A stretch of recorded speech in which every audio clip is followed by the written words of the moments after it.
এই দেখো কুট্টু ঘুমিয়ে পড়েছে দিম্মুর কোলে। দিম্মু এখানে টিভি দেখতে দেখতে কুট্টুকে ঘুম পাড়িয়ে দিয়েছে। আর কুট্টুর দাদান এখানে কি করছে? নারকেল কোড়াচ্ছে। কি হবে গো নারকেল কোড়া দিয়ে? আজকে আমার মেয়ে মৌসাউলি পিঠে খেতে চেয়েছিল, সেই জন্য মৌসালি পিঠে করা হবে, নারকেল করা হচ্ছে, এখনই ছাই মারা হবে, তারপরে ওর মা আছে মৌসাউলি পিঠে করবে। হ্যাঁ, সকালে আসবেন মৌসালি পিঠে খেতে।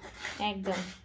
এঁটেলটা মাখা আছে, তারপর এঁটেল মাখা আছে, এবার ছাই মারবো, মেরে আচ্ছা পিঠা করে সেরকম ছোট ছোট করে করে ছাঁকবো। আচ্ছা, এই মুগ শাওলি পিঠেটা না আমার মানে ভীষণ ভালো লাগে। এটা ভাজা একটা পিঠে, তোমরা অনেকে হয়তো জানবে, আমি অনেকবার ব্লগে শেয়ারও করেছি। যেহেতু আজকে বাইরে বৃষ্টির একটা ওয়েদার, এই ওয়েদারে কিন্তু এই পিঠেটা জাস্ট জমে যাবে।